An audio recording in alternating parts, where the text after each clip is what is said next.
Peace, family. Y'all know who it is. It's Dr. Bakari K. Lumumba back once again, the progenitor of LumumbaSpeaks.com, a Black empowerment initiative where we believe we could gain a competitive advantage by always betting on Black. Back once again with another dual stream with Bequaline Network, as you all know, the Pan-African social media extraordinaire in the home of African-centered news and information. And this show that we're going to be doing this evening really is a request from one of our viewers. We were having a conversation regarding education in the Black community, and so decided that we would do a show on should higher education matter for the Black community. And so definitely want you all to tap in, be part of the conversation, family. Once again, be part of the conversation. If you're watching, make sure you hit the subscribe and the like button, thumbs up, thumbs up, thumbs up, and hit the notification bell for future videos. So the link is in the description. I will put the link in the chat momentarily. But before we start this conversation, I want to make it very clear. I will come up later doing laundry now. Okay, very good. So pro woman, yeah, this show is really for you. This is a conversation we were having.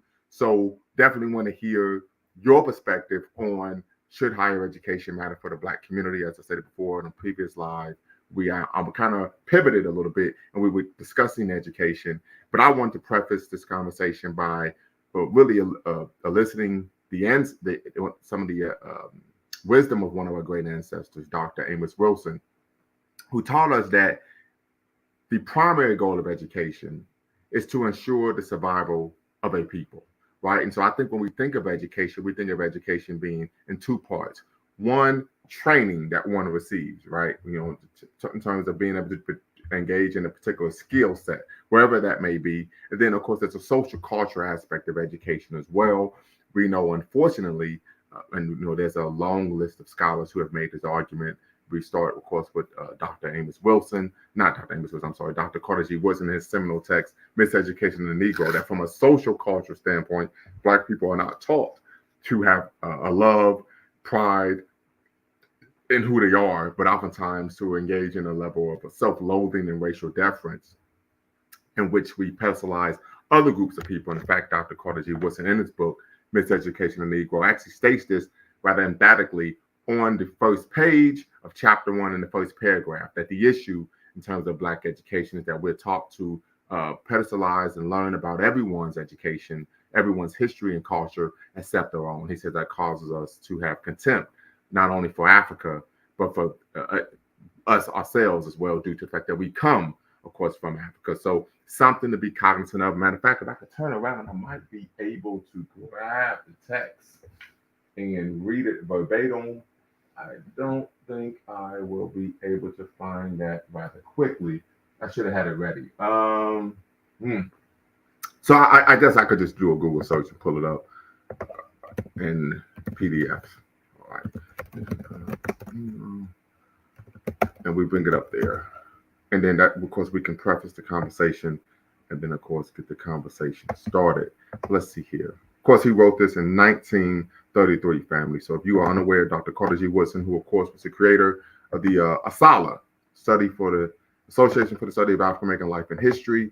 He also created the Journal of Negro History, which, of course, is the Journal of Black History. And he makes this argument in terms of the seat of the trouble, right? So we're talking about chapter 1 of his text. And he makes this argument.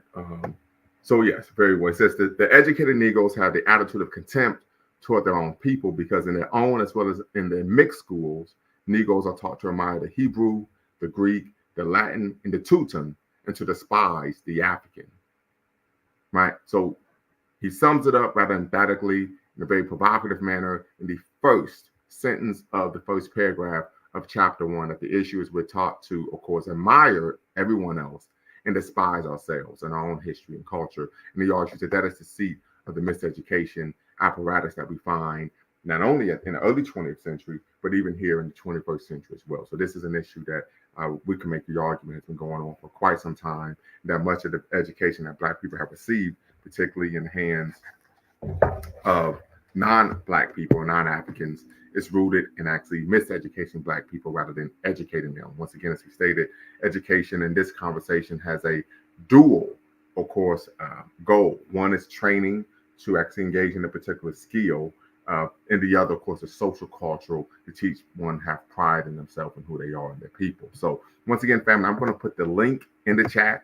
Once again, if you want to be part of the conversation, you do not have to cam up. Keyword, you do not have to cam up.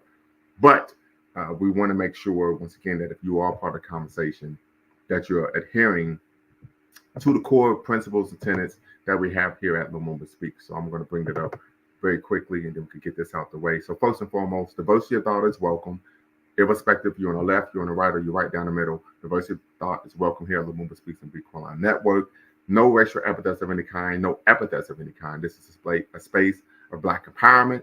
We believe in 3 N's of Black power: self-respect, self-defense, and of course self-determination. So we do not allow for any reason whatsoever epithets of any kind on this platform. Number 3, facts over feelings. I say Black power. So we want to make sure that you attack the argument. If you disagree with someone, you attack the argument and not the person. Then, of course, last but not least, no fundamentally false statements, right? So you can believe that LeBron James is the greatest basketball player of all time, but you can't substantiate that claim by making a false statement, such as Michael Jordan only won 2 championships. And then, of course, last but not least, our mission is neither to exonerate or vilify, but to challenge conventional wisdom and re-examine what has previously been accepted as fact. So with that said, family, the link is in the chat. The link is in the description. Tap in, be part of the conversation. Once again, you do not have to cam up to be part of the conversation, and you do not have to use your actual name. You can use a pseudonym. I want to get you all's thoughts regarding this conversation. Should higher education matter for the Black community? You're watching the Dual Stream with, of course, the LumumbaSpeaks.com, a Black empowerment initiative where we believe we could gain a competitive advantage by always betting on Black.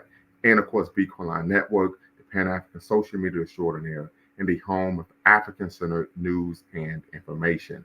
Make sure you hit the subscribe and the like button, and hit the notification bell as well for future videos. So once again, family, we talk about the Black community. That is a ubiquitous term that we use for African people throughout the world. Tap in, be part of the conversation. Should higher education matter for the Black community? Pro-woman, we're waiting on you. Don't know if you are at a laundry facility or if you're doing laundry in your home, but you do know you can cam up. You don't have to use your camera to be part of the conversation. So you don't have to cam up, but you can tap in and be part of the combo. But definitely want to hear what our brothers and sisters have to say regarding should higher education matter. When we talk about higher education, we also talk about trade school as well. We're talking about post-secondary. So irrespective if you're going to trade school, a junior college to get a certificate, or of course a university, college or university, this conversation is for you. Want to definitely hear from you all. It's something that's getting your CDL, right, will be considered higher education. Anything that is considered post-secondary in this conversation, we're considering that higher education. So definitely want you all to tap in, be part of the conversation this evening. Should higher education matter for the Black community? I want to hear what you all have to say. And I guess I could, start the conversation with my own personal views. I think higher education shouldn't matter. I think obtaining credentials that allows a person to have a career rather than just a job is extremely important. I think of the work of Nathan McCall, who wrote the book It Makes Me Want to Holler. And one of the things he talked about in the text was the importance of, he realized a lot of brothers in the community talked about doing for self, right? But their concept of doing for self and being self-determining socioeconomically was rooted in nickel and diming, selling incense, newspapers, bean pies, but nothing that would allow them to actually have a career and support a family. So I would argue, and of course, Nathan McCall is a former convicted felon. He served his time, got out, went to college. I believe he earned a journalism degree in 3 years from Northfolk State University.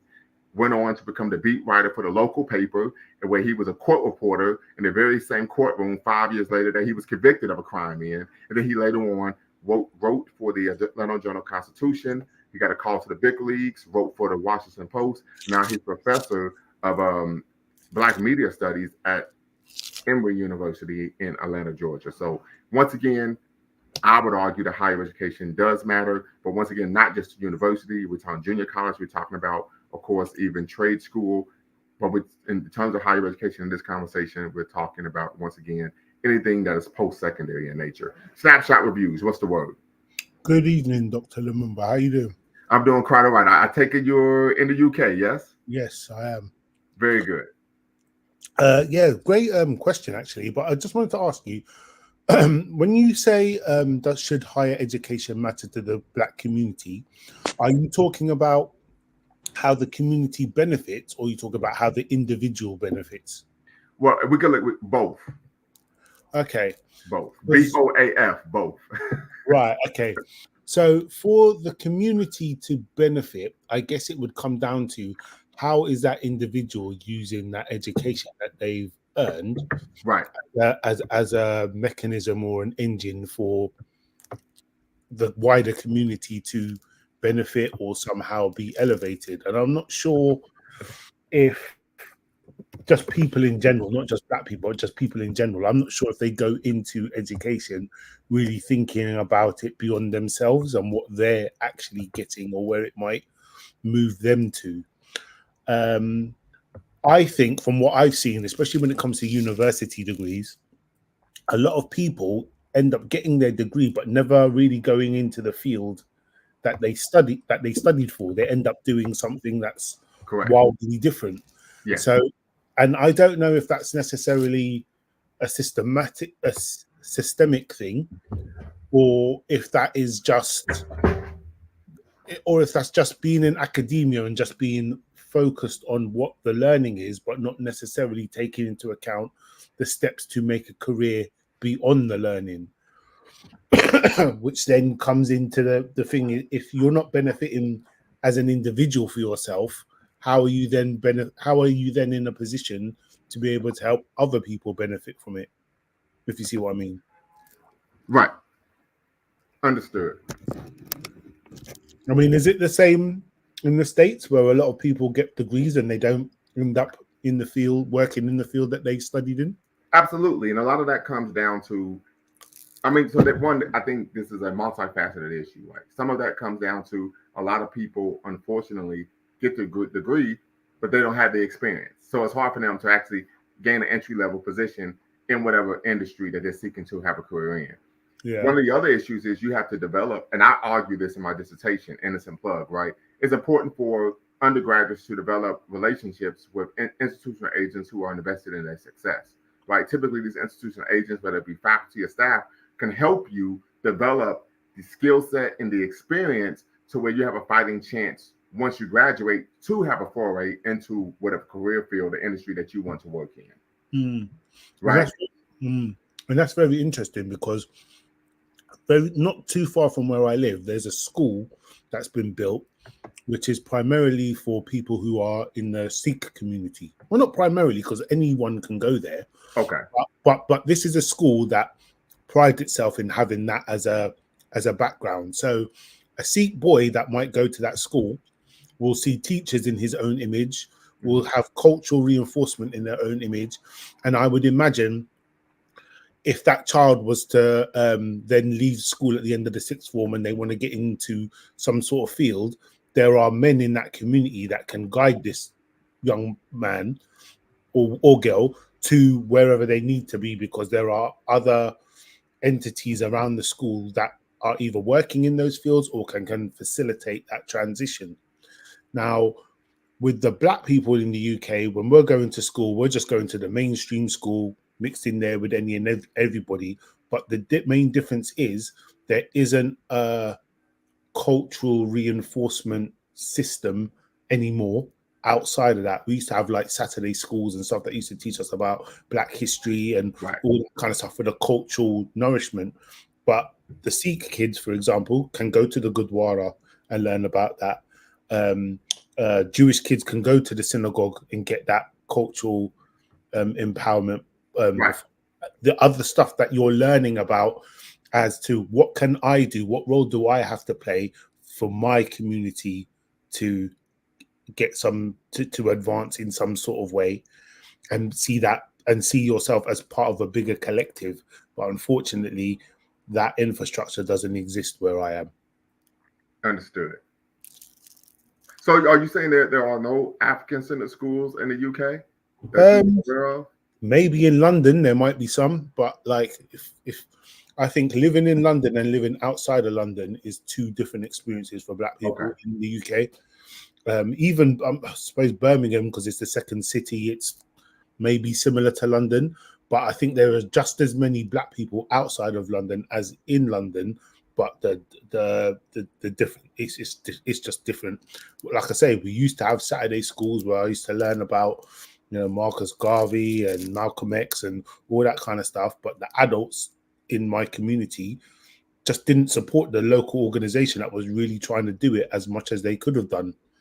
And this organization was doing loads of things in the community to like raise funds and all that stuff, but they just couldn't get enough support to keep that thing going for the next generation and the next generation. And now I look at the youngers in my community, for example, and they're so, I don't even think they really think about a black consciousness like that. They're just happy to exist. You know what I mean? They just want to get on with life and that. And you can't really blame people for that, because that's what most people want.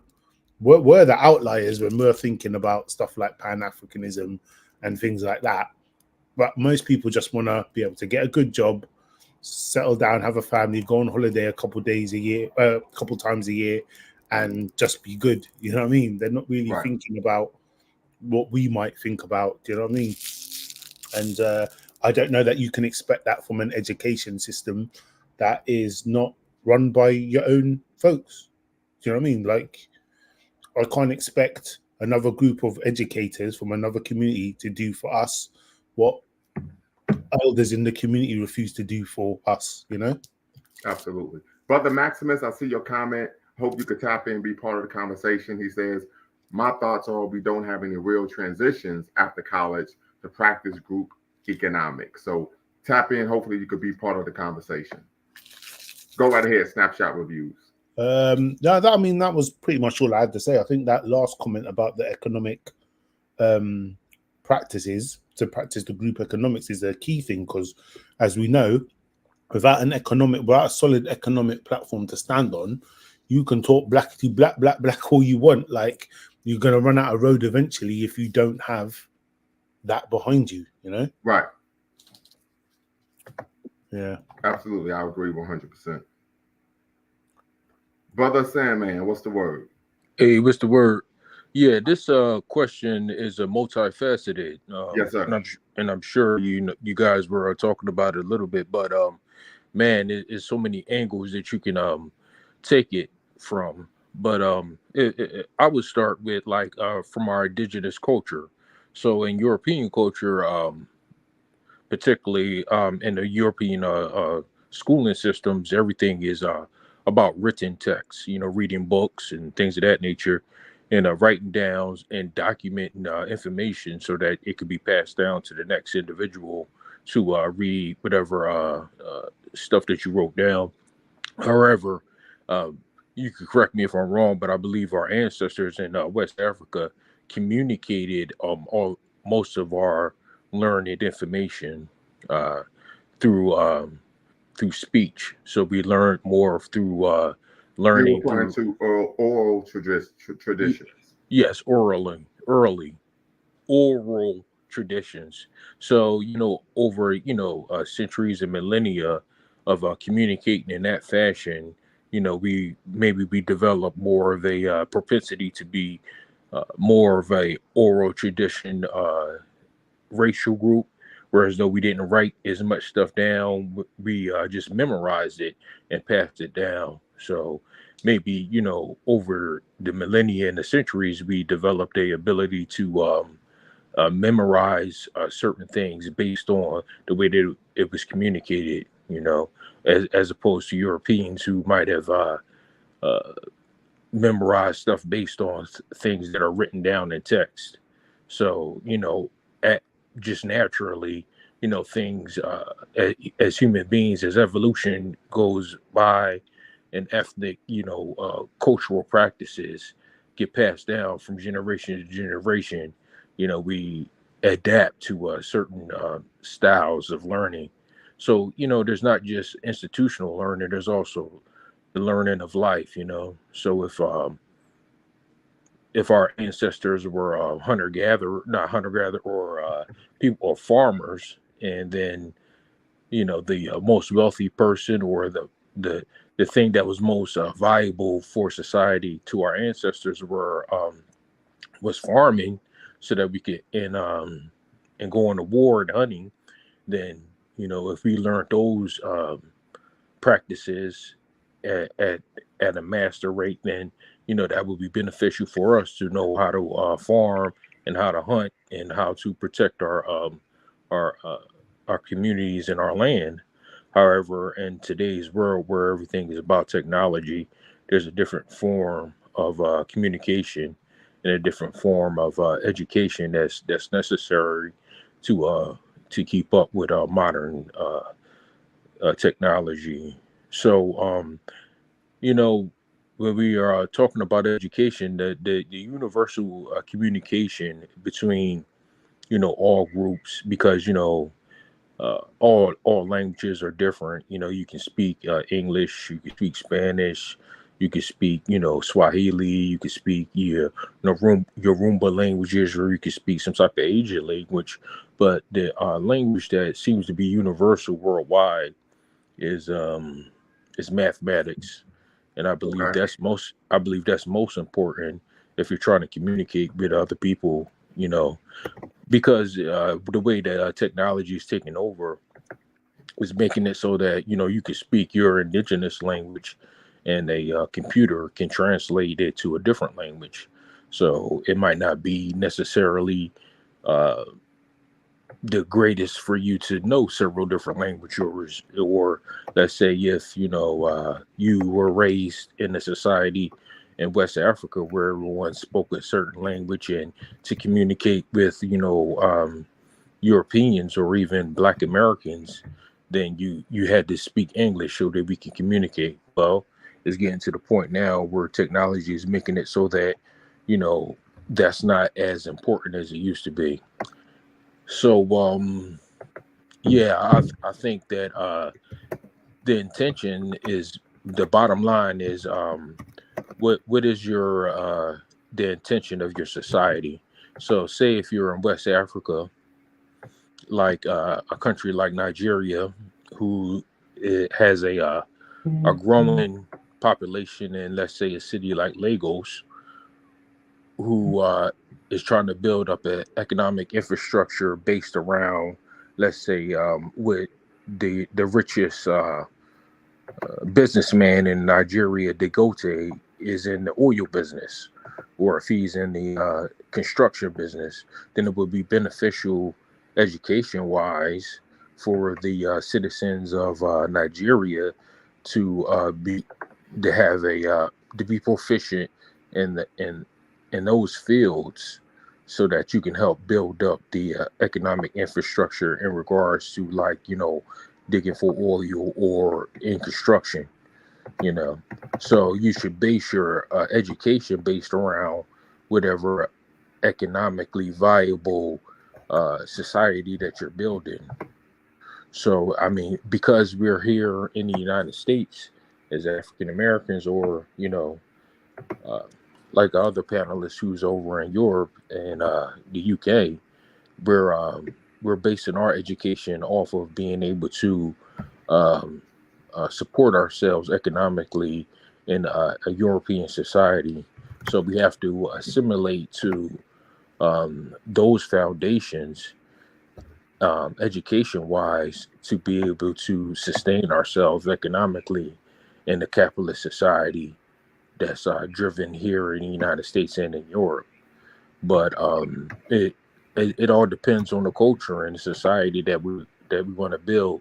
So like you guys were talking about, the first step is the what is our society built around, and then you would educate your people based on what your society is built around.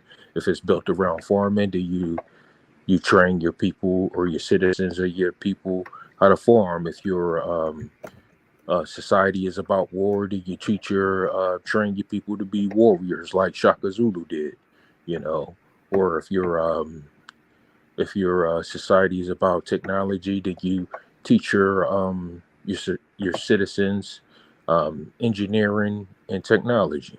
So it's all about the leadership and where they're trying to take the future of the society that you're in, and that's what you educate the people on, and that's how civilization moves on from generation to generation.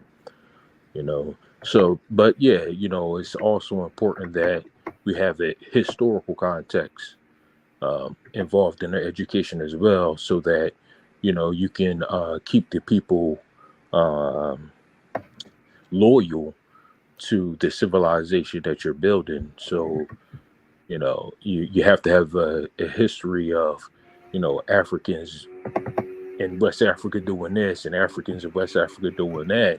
And when you have the loyalty of the people, they will continue to contribute to the overall society throughout the generations, which is why which is why history is important as well. So communication is important, mathematics is important, and communication is important, or history is important as well. So yeah, those things are the most important when it comes to education. I recall, now I've been in several different educational institutions. Just the education of life,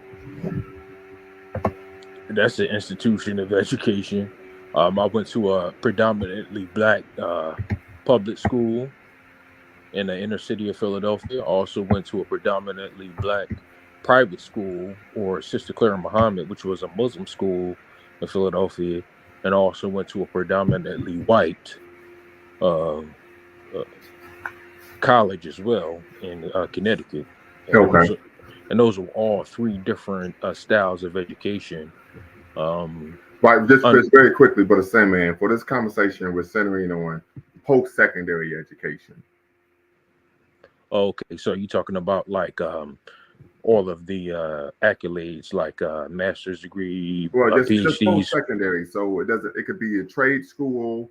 It could be a junior college. It could be a college or a university. But simply post-secondary, anything after high school.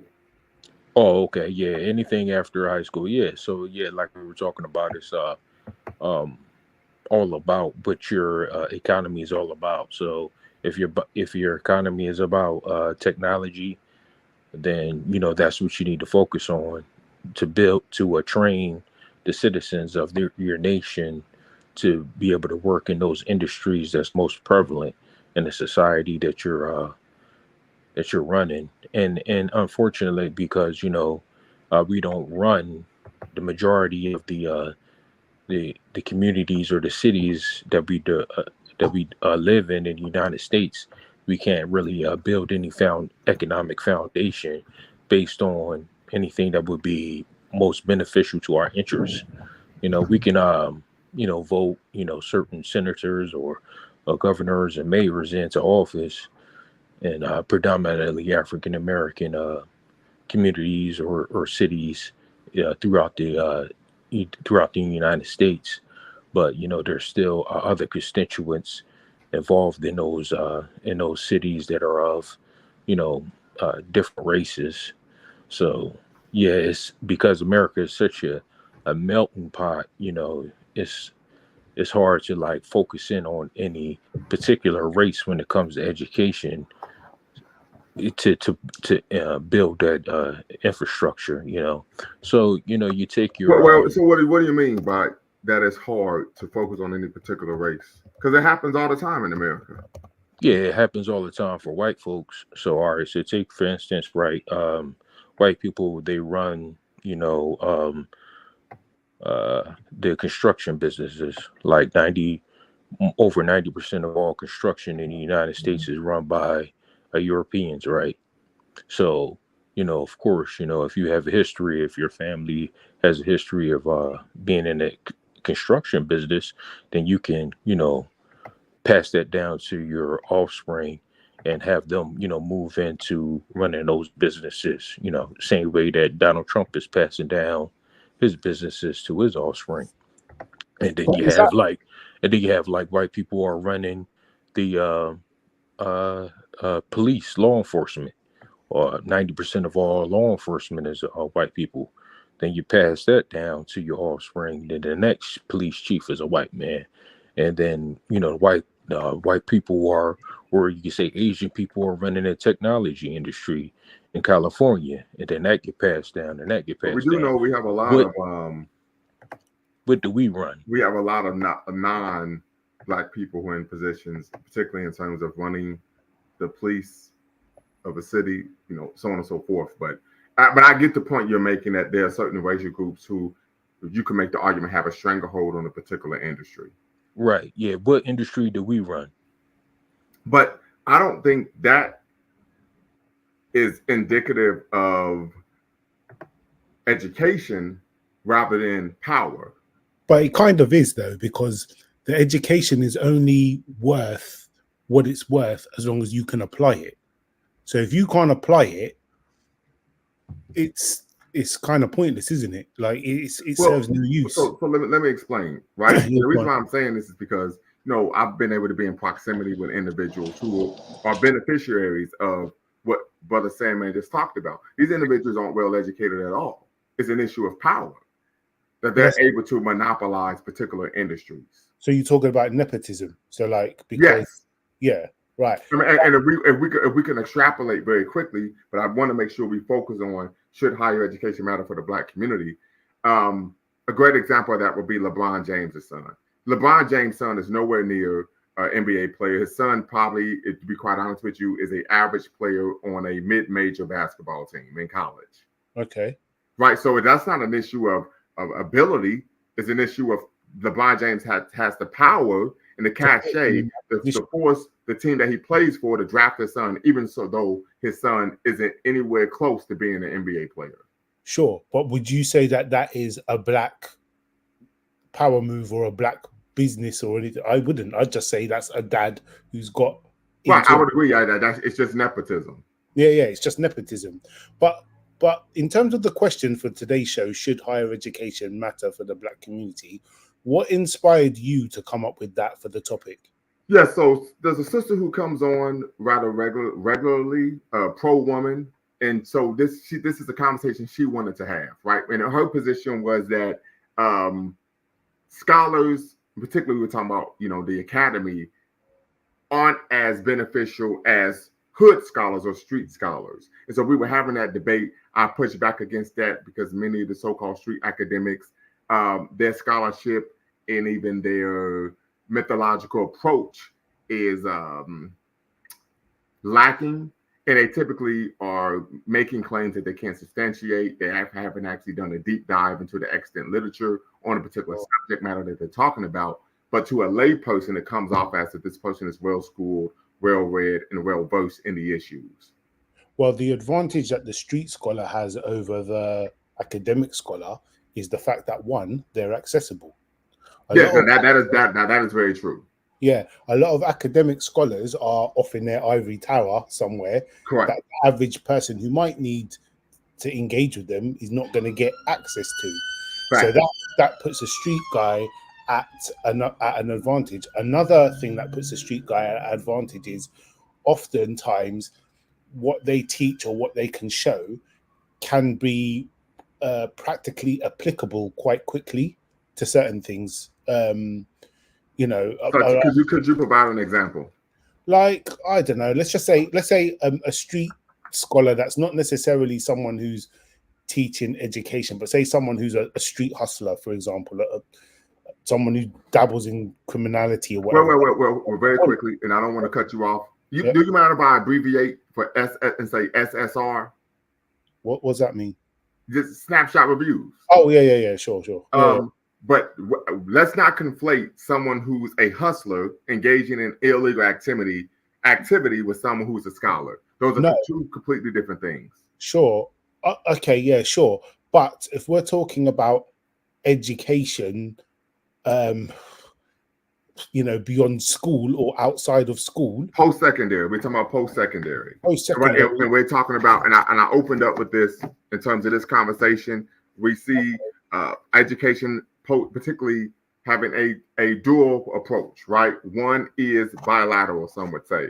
Training that one receives so they could do a particular job. It's like you say you want to be a stenographer in court. You have to be trained on how to be a stenographer, right? You want to be an attorney, there's a particular training that you receive. The other aspect is social, cultural, imbuing a person to have pride in their racial ethnic group. Sure, but though that some of the street stuff, some of the street hustler stuff is illegal, there are tenements in there that do relate to entrepreneurism in terms of managing your stock, organizing your employees, counting the money, the cash flow, all of that kind of stuff. So there are, though the activity of the business is illegal, there is education in terms of parallels to like how legitimate businesses do run, minus the violence and. Well, brother SSR, I think you know me pretty well. I don't put any stock in criminals doing anything to benefit our community, right? If the person has the skill set and ability to engage in that type of organizational apparatus, they should be doing it legally. Yeah, not illegally. Absolutely, and I totally agree. But to shift the conversation back to more for what you want to talk about in terms of legitimate education, let's just say, whether it's training or whether it's a formal education, it first has to start with, does this person or does the potential student first see a role model or see themselves in that role? Because you've got to have that spark to actually want to start and stick with it. And it depends on what it is and what you can see it leading you to, whether you're going to stick at it or not. But I find it hard to kind of stretch it to, does it matter for the Black community? Because I still think that's an individual's decision to go and study Bible. I think I can bring some light into that situation. Jump in. Yeah, so the thing is with these college institutions, post-secondary institution, is the biggest thing with them is networking. So you'll take a institution like MIT, Massachusetts Institute of Technology. So they're the leading institution when it comes to technology in the United States. And then you might take a institution like Yale, who might specialize in let's say politics, right? Yeah. So what happens is the highest minds in those institutions, they come together, right? And they bring together their ideas in those institutions, and they create new technology for that they can sell to the market. So if, let's say, they invent the next microchip at MIT, or they bring up the next political candidate at Yale, or they bring up the next I don't know, like another construction institution that specializes in construction. They bring up a new technique for engineering constructions. All of the highest minds, come together at those institutions. They network, and when they go out into the market and they curate their own businesses, they come together because they know each other. But the thing with us is African Americans, our institutions are predominantly HBCUs, and our HBCUs, our greatest minds aren't going to our HBCUs and creating networks that we can work with each other with. You see what I'm saying? Like, say a guy like Deion Sanders, for instance, he left the HBCU, right, and went to a predominantly white institution. Now, Why, so why did he do that? he did it for economic reasons. But let's say if he was to stay at a predominantly Black institution, and you have a market that's in like the NFL or even professional football in general, that at the present time is getting dominated athletic wise, by his talent, by African Americans. If the NFL had to get all of their top athletes from predominantly Black institutions, in college, then those schools would grow and have a huge, dowry. I would agree, but very quickly, one of the issues is HBCUs don't put a lot of funding into athletics. They put their funding into academics and other, of course, industries. Right. So Right. they don't, and so it's an issue. Ed Reed, when he went to go take the job at Bethune-Cookman as the head coach of the football team, he left his position as chief of staff at University of Miami football. And it was just atrocious. I mean, they didn't even have a full football field to practice on. It was just ridiculous. So part of the reason why we find many Black athletes who are prominent don't attend HBCUs is because they don't have the funding, the resources, or the equipment. That the institutions aren't interested in actually robustly financing their athletic programs. Yeah, The and other that's issue is if you think of, and this is a conversation I even had asked to me when I was defending my dissertation, is the reality of the fact is that the majority of Black students attend PWIs now, not HBCUs. yes, That's the reality. But that's we true. also want to make sure we're focusing the conversation on education, not sports. Well, let's take Sure. a school like Alabama University, whose football team or his sports team produces like maybe like $100 million in revenue for the country for that school on an annual basis, right? Now, but that $100 million goes to that institution so they can buy better facilities for the students to go to and pay the best scholars And and and we professors I to would teach agree the with that. students. I actually wrote an article on this that's published in the Journal of Blacks in Higher Education. One of the issues that we've seen boosters, philanthropists willing to give money to HBCUs to fund their athletic departments, but they said they wanted an accounting of how the money was being used. The institution, particularly the president, said, "Well, we're not going to provide an accounting." Right, because they want to dick down that their money, their hand in a cookie jar, and so as a result of there having to be an accounting, financial transparency of how that gift or that those funds were allocated, the institution will refuse to accept that donor's gift. So there are a number of issues there. But once Okay, again, so we if just want to focus on, of course, education, not so athletics. if they want to focus on education, then what other institution are they going to compete with education wise? I mean, are they going to compete with other institutions like Ivy League schools that focus on predominantly on education and not sports? And if you're going to compete with them, then the the money that has been donated to those schools is in the billions of dollars as well from their from their alumni. Right. So how are you going to compete with these guys if some of our best minds aren't even going to our predominantly Black institutions? So And like also, all of this stuff does take money, doesn't it? It takes funding to have. right, but I think Yeah, in you're the United moving the States it goalposts does. in terms of the conversation. We're not Well, looking at well. educational institute. Hold on, real very quickly. Go on. The conversation is not about educational institutions competing with other educational institutions. We're not talking about HBCUs competing with PWIs or HWIs. What we're talking about is should higher education, post-secondary education, trade school, attending a junior college to get a certificate, or even a college or university to get a degree, should that matter for the Black community? And what would be the purpose of it is I Yeah. guess what we're Well, asking. yeah, the purpose of obtaining a post-secondary education is to have an actual skill set and credentials that will allow someone to have a career. Okay.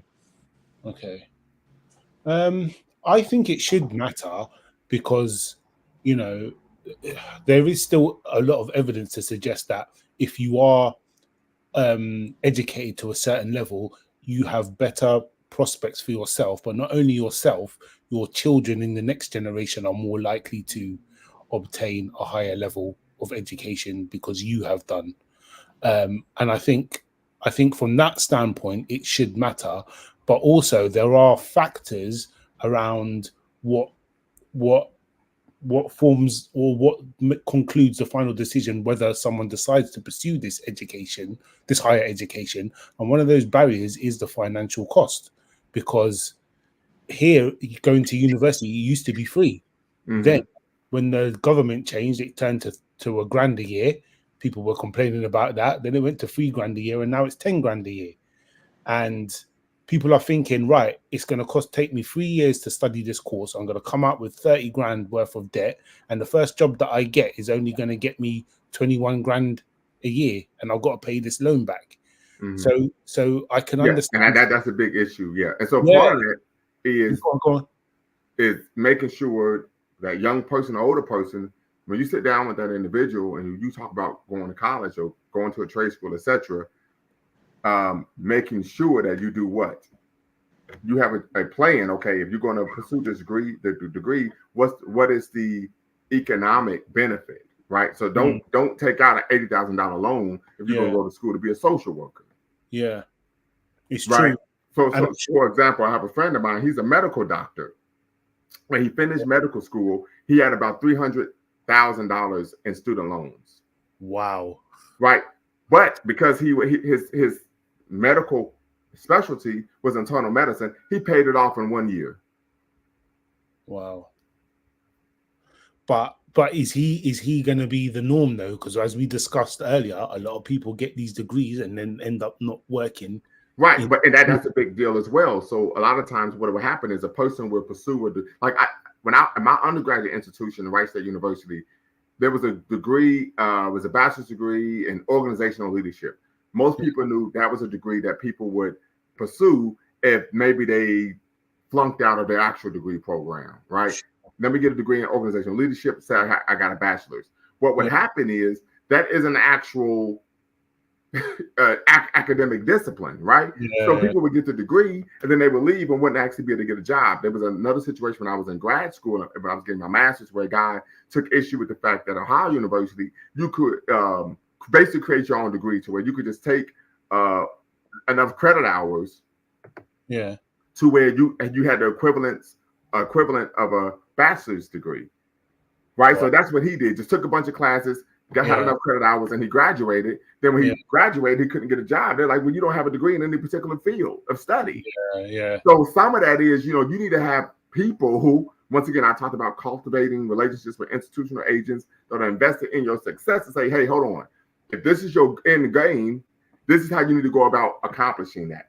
Rather than you have people going down a yellow brick road with no direction. Now, ideally, that would be great, but these institutes now are businesses, and if I can get bums on seats, that's funding, that's money. So once they start looking at it from I guess you might call it a capitalistic point of view, it's the needs of the student are secondary to the needs of. Well, so I will say this: here in America, there are some for-profit educational institutions, and those institutions were shut down by the government. I can think of ITT Tech, Miami Jacobs College. These were for-profit colleges, and they were shut down for some of the things that you talked about. That they were finagling students into taking out loans. There were situations where students didn't even know how they would be able even to get to class. They lived an hour away, and they was getting people to take out loans, and then of course, enroll, and then they didn't care. They got the money, and the person dropped out, right, or wasn't able to make it. So they actually closed down those for-profit institutions, and everyone that took out a loan to attend those for-profit institutions,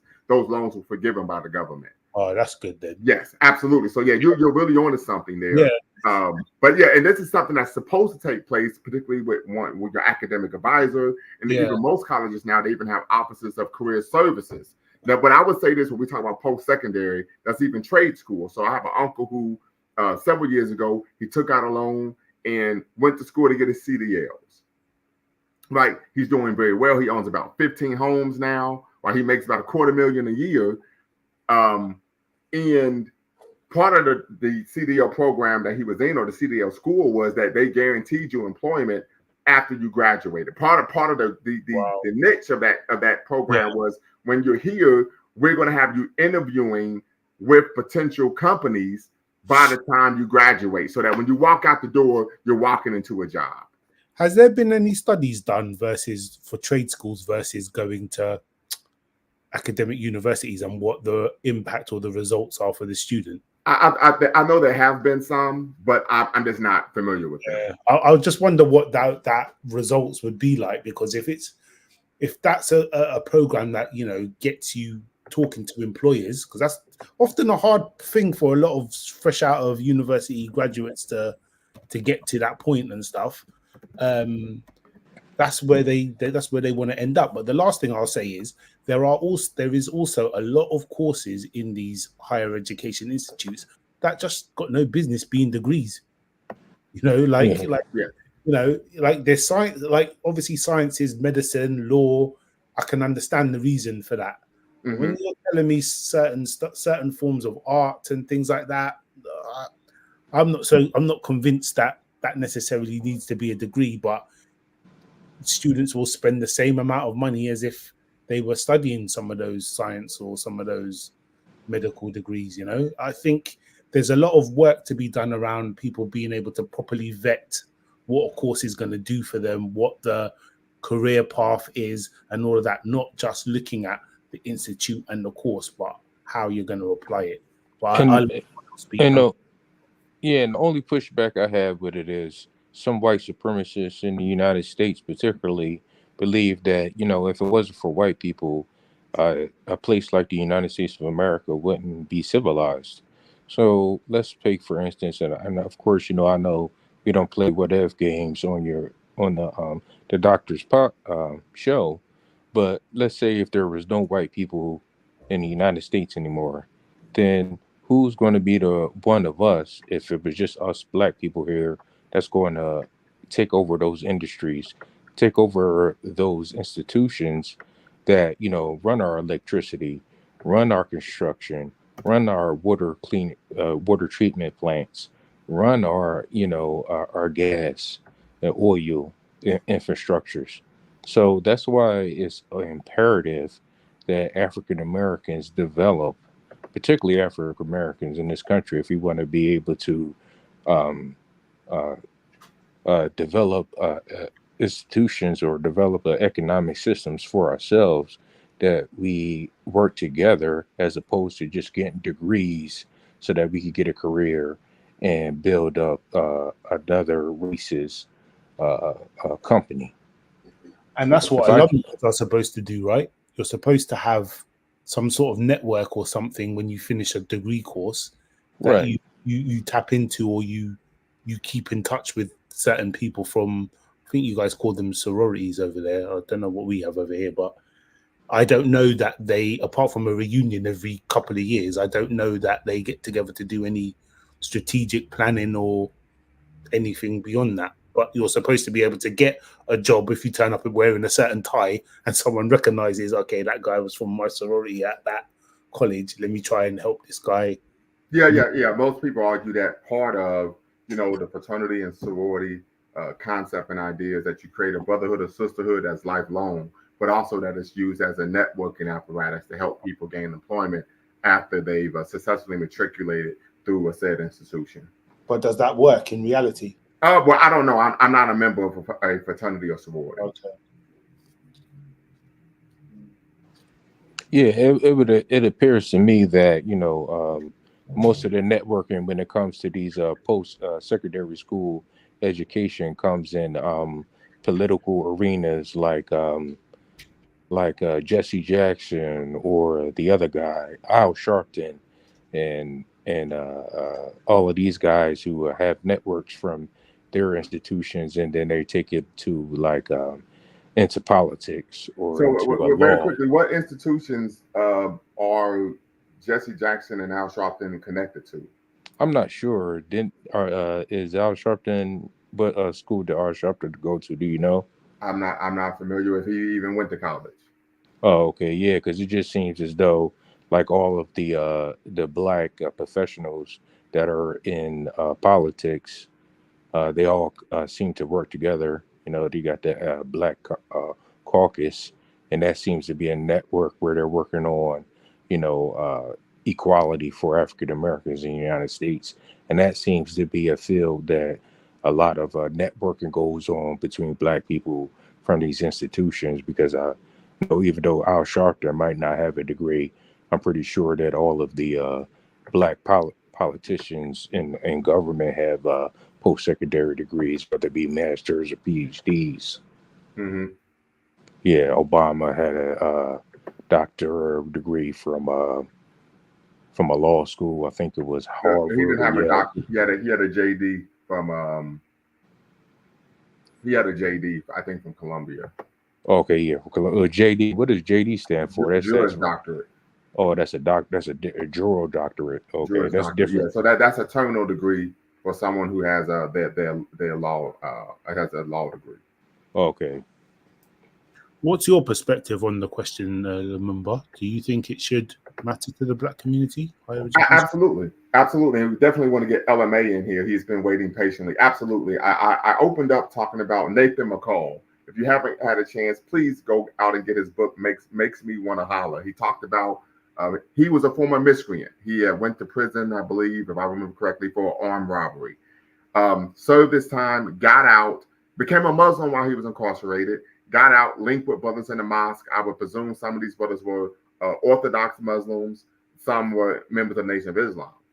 And they were talking about, doing for self, but he noticed that concept of doing for self was rooted in nickeling and diming, selling incense, newspapers, bean pies. And he said, hey, this isn't going to actually allow me to provide for myself. He decided to enroll at Northfolk State University and pursue a degree in journalism. They told him that was a white man's move, right? He matriculated through Norfolk State successfully, obtained his degree in 3 years, and then afterwards got a job working as a court reporter in the same courthouse where he was convicted and sent to prison 5 years before. Right? Wow. He worked diligently, and he was able to parlay that into a job as a beat writer for the Atlanta Journal-Constitution. He did that job for several years, and then he made it to the big leagues. He was a writer for the Washington Post, which is one of only two world-class newspapers here in the United States. The other is the New York Times.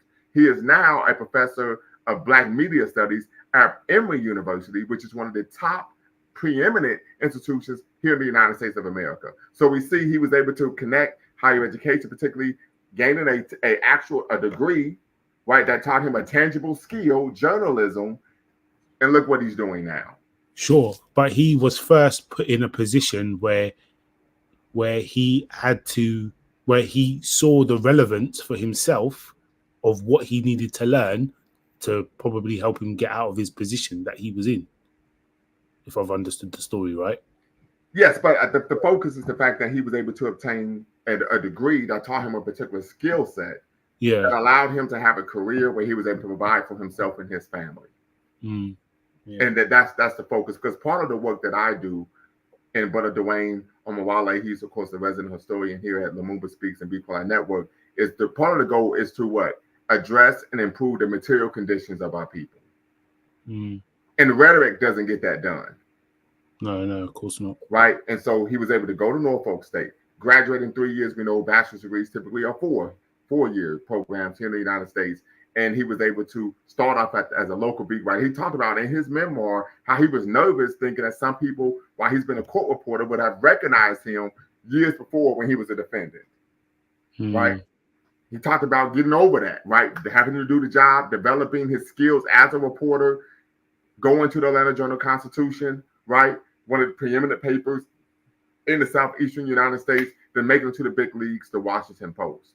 Right. And so that happened because what he invested, in post-secondary education. I gave the story of my uncle who got his CDLs and now owns almost 24 homes.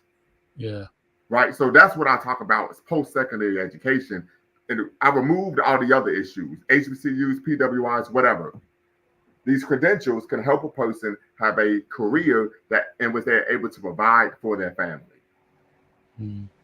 Okay, so if we want our young people to grow up and have a career by, let's say, being a truck driver or something like that, who's going to pay for the young people in our community to go to those schools to learn those trades? Well, one, going to school to get your CDL is only like $5,000. My uncle took out a loan and was able to pay it back in 3 or 4 months. So he took out a loan from a white institution, a white bank, that he had to pay back the interest, as opposed to taking out a loan from a black bank. Or I don't know what bank. I don't know what bank he took the loan out from. But to me, that is irrelevant. I mean, I feel that personally that if we're serious about building or making things better for Black people in the United States in particular, and we have to put together our funds together, and send these young people to school so that they Yeah, I can mean, have and there are a number education of and not be in institutions debt. and initiatives that create um, scholarships for people. But one of the issues, and I even had members of my family ask me to co-sign a loan. I was like, no, because I know you. There's a high likelihood that you won't even finish. So that's an issue as well. The discipline that it takes to finish an academic program, whether it be at a trade school, a junior college, or a university. Right, yeah. So that's the thing. If we have to be able to hold people accountable for, say, if we were to put our funds together just for some type of treasury for our young people to get their trades or get specialized in a particular thing, then we be able to hold those people accountable to us if they don't, get their certificate. And what would that accountability look like? I don't know. We'd have to make something Because and the happen. reason why I say that is one of my mentors, he has his doctorate. Uh, Mm, he had paid for his son to get his CDLs. I think the school he paid for was like $10,000. mm, He paid for his other son to go to Morehouse. mm, His son is one semester away from graduating from Morehouse with a degree in mathematics. mm. He decided to drop out and become a rapper. Oh, okay. So I'm walking into his office and he's on the phone yelling at his son, "You're wasting my effing money." Mm, Right? Same with his son. Gives him 10 G's to go to CDL school. He drops out in 2 weeks. He said, "You're wasting my effing money." So I'm mm, actually not a fan of that, of putting money up for people to go to school. And maybe I'm down with scholarships, giving mm. money for a scholarship, but actually no, because most young people, there's a high likelihood that they won't finish. Oh, okay. So I'm not going to blow my money. I would So have been. why do you think black kids do that as opposed to you never see Asian kids Well, no, a dropping out lot of? of no. This is something that we find irrespective of race. Oh, okay. Yes, this is not just a black issue. We find that it's an issue irrespective of race because, and this is one of the reasons why students go to campus. They're now living independently, right? When you're a kid, you got to get up and go to school. Your parents are going to, chew your head off, right? So a lot of people, unfortunately, young people aren't able to handle that type of independence and still be responsible, right? That's the reason why I didn't go to college right out of high school. I had scholarships to go to college right out of high school. I said, no, I will waste this money because I know I'm not mature enough to live on my own and be a responsible adult and go to college. I knew that about myself. Oh, okay. Yeah. Yeah. So in this country where it's not a communist country, it's a free country where people can do whatever they want to do. You can't force them to finish school Mm-hmm. if you pay for them to go to school. So I guess we're just stuck in the mud here unless we want to we want to make some type of communist society within a society. Well, no, I mean, you don't need to make a communist society. It just comes down to agency and self-determination. But the reality of the situation is some people have the discipline and agency to actually enroll and finish, irrespective of the challenges they may face, and some people don't. Okay, and unfortunately, it appears that African Americans don't. Don't finish at the level of their non-black classmates. And Yeah. there's a number of issues for that, particularly when we talk about in the college or university. Brother LMA, want to bring you in. You've been waiting patiently. It's all good. Hey, can you hear me okay, Mumu? I hear you just fine, brother. Okay, yeah. So I think I caught the beginning of the conversation. I kind of skipped towards the end. I hope I'm not repeating anything. But yeah, I am. I think have a little nuanced position on this. Go right ahead. On net, I am for post-secondary education. Bachelor's, master's, PhD. But once again, post-secondary, we're talking about trade school as well. And trade schools as well. I mean, I kind of put a demarcation between trade schools and um, university, only because like the time difference. Because usually you can get through a trade school within maybe a year. I mean, This is at true. max. This is true. And But then by definition, post-secondary is anything after high school. yeah, yeah. I misspoke. Then. Not post secondary, but just trade versus university. I'm more specifically talking about university. Okay. I do think there's a like just like an economy. You need a little bit of everything. So do I Mhm. think every student should go to university? No, but I think it should be open to every student. And when you have the maturity, like myself, like you, I was in the Navy, so I spent some time in the Navy. And then once I got out of the Navy, I used my GI Bill, went to college. So I know that's a big deal because you know people paying it and stuff like that. So that's a issue in itself. But I am kind of grateful because I was able to mature before I went into the Right. before I went to university. And let me ask you this question: it helped you Yes, sir. greatly when you got to college, right? Oh yeah, absolutely. Yeah, Yeah, because I knew you were older. Yeah, I did not go there there. to prioritize. Yes. No, I was not there to party. Right. I didn't do one single party when I was there. I saw everyone else doing it, and it was so crazy to me. Like I would talk to other students, and these guys were like fresh out of high school, 18, 19 years old, and I asked them what were they in school for, and they were like, I don't know. I'm like, damn, Right. like you spending a lot of money to not know what you want to. Right. You know what I'm saying? It's a lot of money Absolutely. just to go party, but I mean, I don't blame them because society put that on them.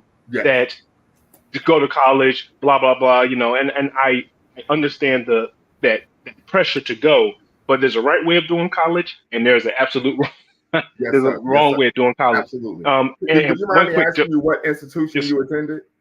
actually, I went to Old Dominion University, which is right across Okay. the street from Norfolk. Right Yeah, across the street that's from in Norfolk VA. University. Okay. Yeah. Look at you. Yeah, VA all the way.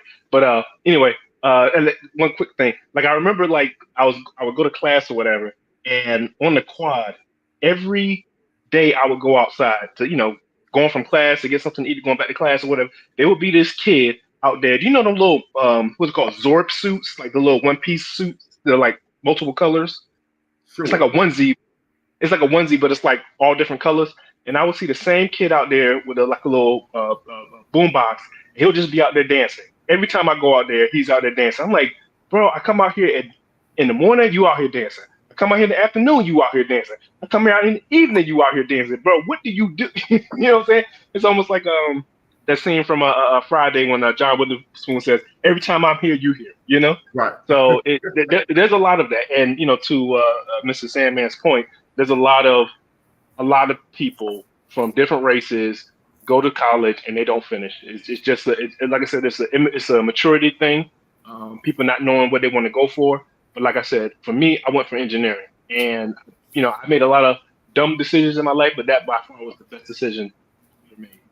But one thing, you kind of learn about the world. But like I said, when I was going through that class, there's no way. I ain't gonna say there's no way in the world, but it's going to be extremely difficult to learn and to be in that environment where you're studying these very complex concepts and try to be able to do that on your own, to be like self-taught, autodidactic. Yeah, I mean, no, I'm saying that word wrong.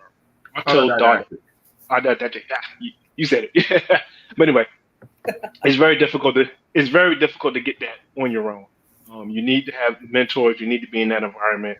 And like I said, to me, it's if you're looking to be like for, how can I put this, Black liberation, it's going to start in the technology. I remember once guy, I'm paraphrasing it wrong, or maybe I'm just kind of taking his quote and putting it through my own lens. He was saying that throughout society is engineering's building stuff and then politicians misusing it. Basically, you have, you think about the Manhattan Project. Yes, sir. All of those scientists, these guys have been in the field of physics for 20 years, 30 years, 50 years, just, on the chalkboard, creating theories or whatever. And then they create energy to power the world. And then politicians take that and, well, obviously it's a little bit different, but, it's engineers build, the engineers and scientists in Europe that, weaponized gunpowder, who built ships, who built, all this artillery, and then they used it, against people. And I hope to, not offend anybody, but, I forgot the guy who created the Gatling gun. His name is probably Gatling, but he created the Gatling when they invaded Africa.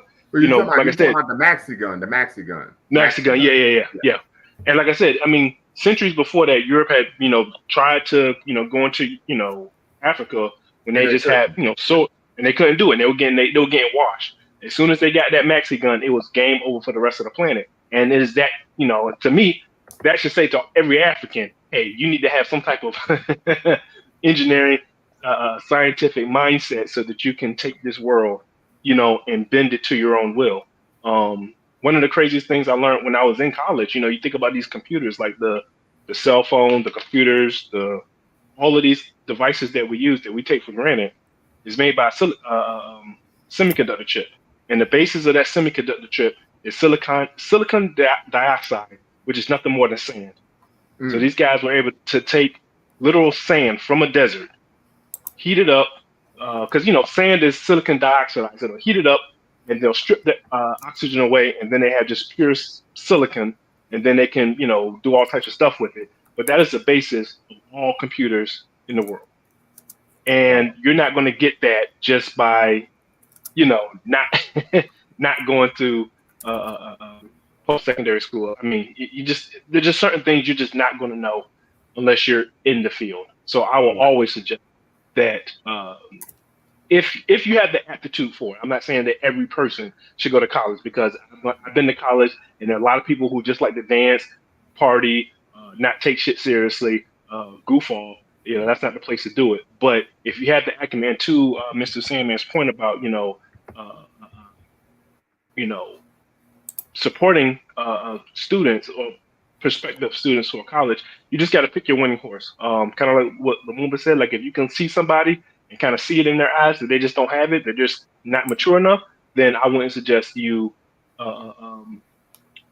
supporting them in that sense, because college is, I mean, there's some nights where you're going to be up all night long. And if you're not ready for that, it is not for the faint of heart. Like your mind is going to be pushed. Like I said, you're going to be hating yourself. You're going to be doubting yourself. I mean, it's a lot of, like, there was a lot of stressed out engineering students when I went. It is a lot. But if you see a kid that has, good head on his shoulders, who can think, then I would, definitely support them. I mean, just throw them a couple $100 here and there for like food and books and stuff like that. Yeah, it'll go a long way. We should, that's where the scholarship programs come in. You are, because if they're smart enough and dedicated enough to apply for the scholarship and get it, then chances are they're the right person for that program. But I just want to, share, in Ohio and in the urban areas in Ohio, so talking about Cincinnati, Dayton, Toledo, Columbus, Akron, in Cleveland, they have something known as a Young Scholars Program, right? So to where young people, they can start this program in 8th grade, they go through it all the way through high school, and if they finish, they receive a full scholarship to whatever institution they choose to go to in the state of Ohio. But once again, a lot of it comes down to maturity. I've seen this as someone who works in higher ed. A lot of people get there and they start wilding. I mean, to be honest with you, I think I've kind of shared this story. One of the reasons I didn't go to college right out of high school is I knew I was immature. I joined the military and I was wilding there. Right? I was book smart, I was street smart, but I was extremely immature. Yeah, and there's also a thing called technical smarts. So, I went to a trade technical school as well. And there's just certain people that just can't get it. You can sit there and explain it to them for hours on end, and you try to explain the logic to them and the mechanisms of understanding the technology, and they just don't get it. And it's not for everybody, So you have to pick and choose the certain individual who has, like LMA said, has the aptitude and the ability to comprehend that type of stuff. And then certain people have more of a propensity for different type of fields. So you just have to find that individual who has the aptitude for the particular field that he wants to get into, and then he can flourish in it. Because you can sit here and study Einstein's theory of relativity every day for the rest of your life, but if you don't have an IQ of 160 like Albert Einstein, you're probably going to have a hard time fully digesting everything he's talking about. But to that point, I wanted to, because even I want to say with Albert Einstein, like they thought he wasn't that bright, and a lot of times with the issue that we have, and I kind of mentioned this, not mentioned this before, I kind of thought this to myself, is that, a lot of people talking about like the post-secondary, the colleges and all this other stuff. Most of the time, it's not the college that's a problem. Usually it's the K through 12 that's a problem. A lot of these kids, myself included, we're not, a lot of people are just not getting the type of education they need out of K through 12, and then they end up going to college, and then they're just not ready for college. Yes, and I'm glad you mentioned that, LMA, because that's a major issue that we find in terms of why most students struggle when they get to the college or university. Is the lack of educational scaffolding in, of course, the K through 12. And so what happens is students start engaging in imposter syndrome, stereotype threat. Before you know it, they stop coming to class because they're struggling oftentimes with the literature that they have to read before class, right? So those are the type of issues that typically take place.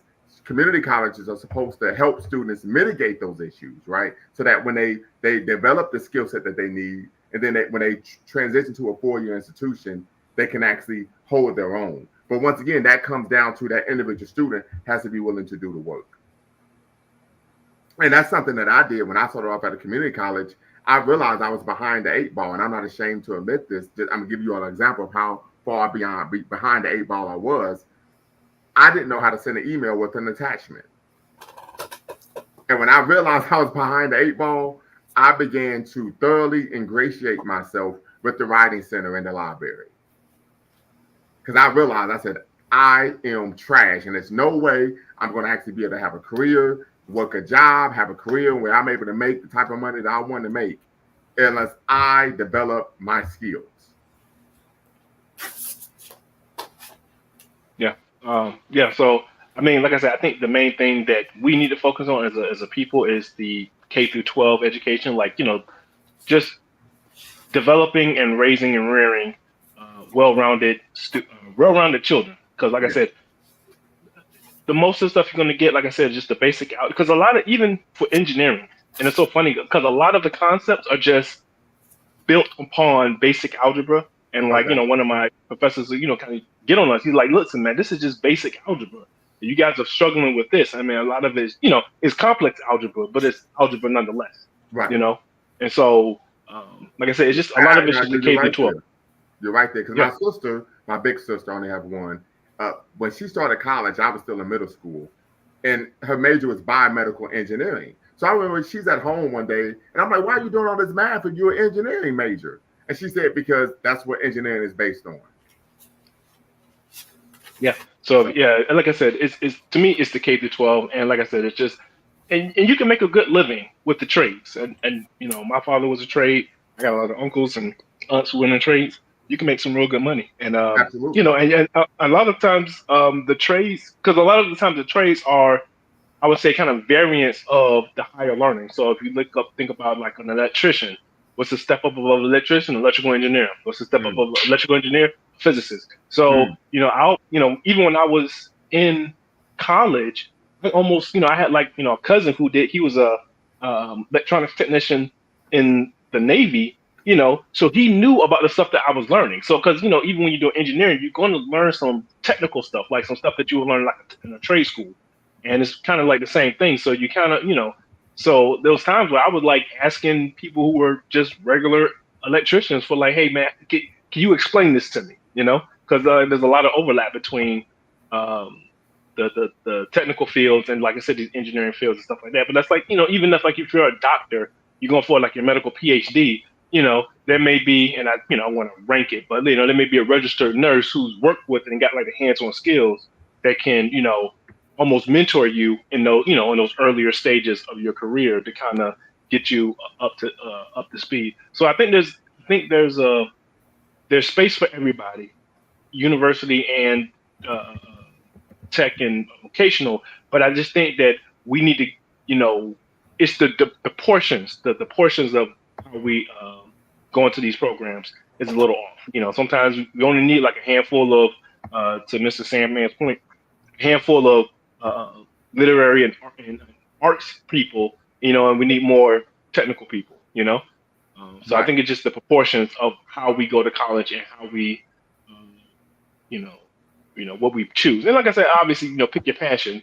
That's always important. You don't want to, do something for the rest of your life you don't like. But just got to make sure that And two, and this is my last point. It also really just depends on the economy, right? So if the economy is doing good, or at least the field that you want to go into, because even now, for years, most of the people on this panel will be able to say that, yeah, they were pushing programming for like the last 10 or 15 years, and now with AI, and now that, a lot of the stuff is, kind of automated, a lot of programmers are beginning to feel the pinch. So it really just depends on the economy as well. But I do think that, like I said, it's just K through 12, rearing productive, well-rounded students, and then making sure that they go into a program that makes money, that they're passionate about, and then going from there. But nothing's guaranteed, but it's definitely something to think about. Absolutely. So very quickly, I'm going to read this comment, then we're going to bring sister in. Maximus says, I agree with LMA, and if they don't have the aptitude for certain jobs or careers, but they can still do jobs in the community, we shouldn't write them off as failures.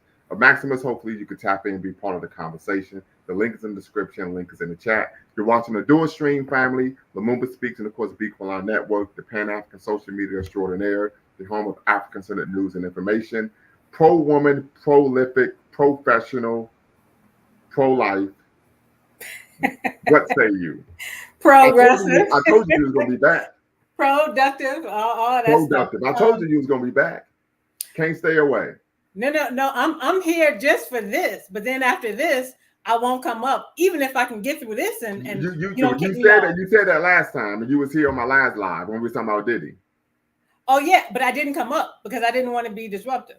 So now I'm gonna be a little bit disruptive, but this is expected disruptiveness. So it should be okay. First, let me say, I did not say to do this show. Dwayne suggested that we do this show because we were going back and forth about Riza Islam and Steve Coakley and those kinds of scholars, and your refusal to acknowledge that their scholarship towards the understanding of our struggle is just as valid as your scholarship.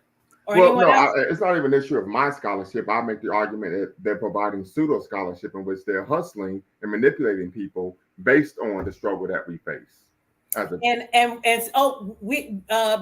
Anybody who sees this now or later, Lumumba and I have some fundamental disagreements in how we think. I'll explain why, what I think that is in a minute. But we also have a lot in common. And for example, we both just recently recovered from surgeries. You had a surgery on your shoulder, right? This is true. Bakari, okay. And I had surgery on my foot, so we recovered. We're actually both members of the Great Lakes Basin. So we're people of the lake or the water, if you want to say that. Do you guys, Bakari, learn about the acronym HOMES for the Great Lakes? Do you guys learn about that in school in Ohio? From our Huron, Ontario, Michigan, Erie, Superior. Home Superior. No, they actually didn't give us that. Oh, you guys didn't learn that? No. Because we learned that here. It makes sense though. But yeah, we never got that for some reason. It's probably because being from Dayton, we're further south in the state rather than Cleveland or Toledo, which is actually on the lake. That's the only thing I could think of. Oh, okay. Because we learned that in Chicago. HOMES, the acronyms for the names of the Great Lakes, and the Great Lakes system is a very important system to the planet. 20% of the planet's fresh water is locked up in the Great Lakes. That is very true. Yep. So we have things in common, but we part ways and we disagree. So I think I boil it down to this: Bakari seems more ideological in his thinking, and I'm more pragmatic. No, I'm not ideological. My opinion. I'm just giving my opinion. You can speak for yourself, not for me. Where we connect and where we agree is when it comes to doing things practically. We should be trying to meet the material needs of the people. Some specifics in how you break through to young people. Don't talk a lot. Show, don't tell, don't just talk. So, and some other things. When we get more pragmatic, we tend to align. when we get ideological, there we go. There's no meeting of the mind. So one way to resolve conflict, I've had some training in conflict resolution at the Center for Conflict Resolution here in Chicago. And the first thing you do when you're trying to resolve conflict is that you move from your position and you deal with common needs and interests. Step number one, you get nowhere in trying to resolve conflict as long as people stay stuck on their positions. And that's what you were doing, Bakari, and that guy Afro Elite in that debate that you had about ADOS versus Pan-Africanism. That was like textbook how you don't debate, how to have a non-constructive debate. Once again, when the issue was he was just making claims that was patently false. And I don't allow people to do that on my platform. But see, you think that they're false. And one no. So I'm gonna give an example, of course, for everyone who's watching. He stated, and I remember this rather vividly, is about 2 years ago, that Asian Americans did not face racial discrimination in America. That is false. That's not my opinion. That's a blatant lie. I don't allow people to do that on my platform. I didn't see that part. I was about a few minutes in, and then it was like 3 hours long. How did you all end? Let me ask you this, and then I'll get to my few remarks that I wanted to make for this. Yeah, so it got to the point where he just kept, and this is and I'm glad you brought this. That was the first time I actually had connected with someone in which their accomplishment in life was YouTube. Because I was new in these YouTube streets. Like I was like doing videos. I wasn't even doing lives. I would just do a video, then post it. And what I found was these are individuals that don't care about factual information. They just say anything. It doesn't matter if it's true or not. This is one of the reasons I had a fallout with Deion Sanders. We did a show addressing some of the misinformation he was promoting about Pan-Africanism. We did a dual stream. He said, I appreciate you educating me on these issues. I brought the literature, so on and so forth. And then like 2 weeks later, he's still on this platform saying the same stuff that we had just corrected. So that's when I realized a lot of people don't care about factual information. And so I had to just end the show saying, listen, this isn't even going to work because you don't care about disseminating information that's factual or truthful. You just care about having a platform. And so I just actually had to end the show and say, now actually I remember talking to elders in the community saying, I didn't know that's the way people were moving out here. Yeah, it kind of is. People don't go much beyond the talking points of their favorite influencer, and they just out here running with it. And see, that guy Afro Elite, he's an example of when you can be too practical too soon without engaging in some ideology, some philosophy, some theory, and then you get to practicality. He's out here just talking with his platform, and he really shouldn't be. He should be studying, and he should be underneath someone and strengthening and supporting another platform. But he's out here just running his mouth. Yeah, you're not the first person to say that. One thing he did say, though, that I heard, and this is something I would like to offer to you, because you asked him about what Pan-African organization had he joined, and he said I used to be a Pan-Africanist. He said, oh, well, what Pan-African organization had you joined? So let me say this. So when we're learning about Pan-Africanism, we're not learning it through an academic system, school, university, college. Mm-hmm. We are typically going to storefront lectures. It used to be storefront lectures. Now it's YouTube videos, social media videos.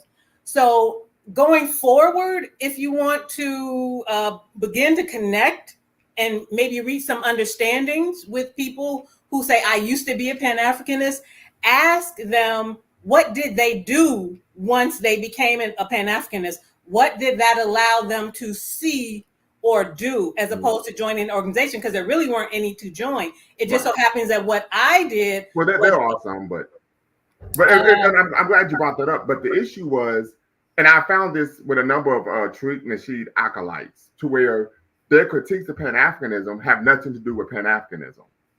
And so then I'm like, well, if you were a Pan-Africanist, you would know that the critiques that these people are making have nothing to do with Pan-Africanism. So I would make the argument that oftentimes what we find is people think because they wore a dashiki, that makes them a Pan-Africanist. Or because they wanted to take on an African name, that makes them a Pan-Africanist. And you and I know that would make you a cultural nationalist, right? Not a Pan-Africanist. And we know that we're going to agree when it comes to cultural nationalism, right? I mean, we're going to, but so that was the issue. I'm like, okay, if you were a Pan-Africanist, the other issue, I'm glad you brought this up, was he said he felt that Pan-Africanism was an antiquated model of resistance to foreign domination.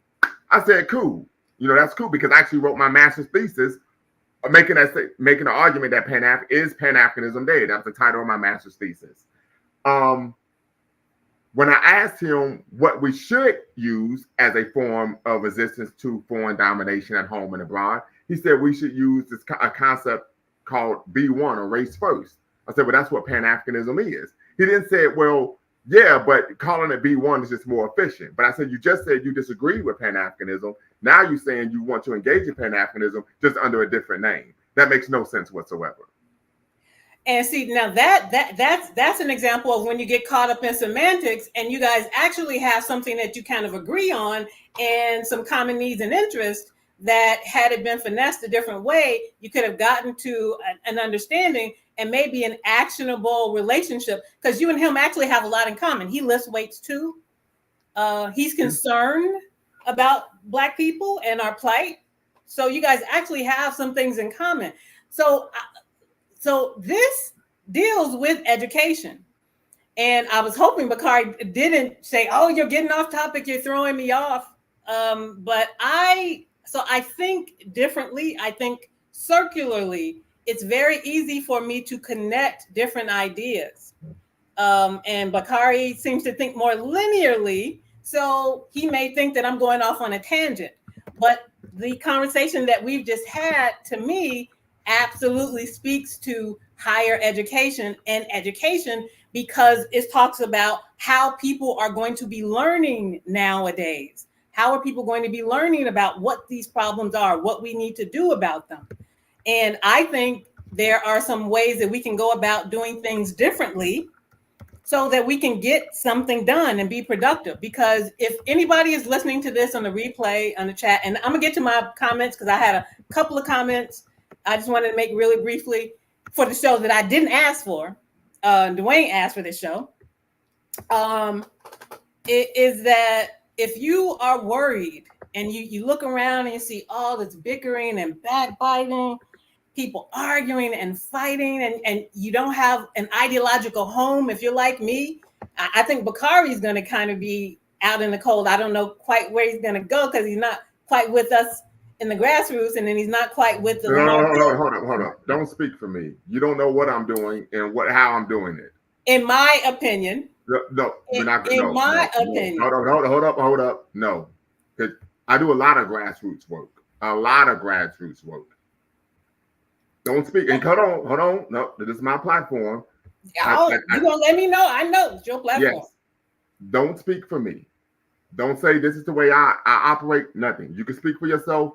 Don't speak for me. I do a great job speaking for myself. And I am in the grassroots. And I've been doing grassroots work for almost the past 20 years. Okay, so I will give you your grassworks that you're doing. However, there seems to be a conflict with certain grassroots points of view that people express when they come on your platform. You seem to clash with them. So, but that doesn't mean that you can't be doing some work in the grassroots. You're exactly right. You could be. So let me get to my point about education. I think I heard Bakari say, I was in and out and I didn't hear all the conversation, that I said that in the previous live stream where we were going back and forth about the importance of street scholars versus mainstream scholars, that I said street scholars were better. I did not say that. I never said that. Well, if you go back and play the tape, you were saying something to the effect that I was saying that street scholars are better than mainstream scholars. I didn't say anything to that effect. Or something. You did say something like that. You can go back and play the tape. But anyway, let me give my point. I have before me 3 books that did for me what my Black Studies book did not do. So this is my Black Studies book with Maulana, written by Maulana Karenga. I did take I have the same book. I'm familiar. In Black Studies. This is the 4th edition. And then these are Dr. Welsing. She kind of doesn't.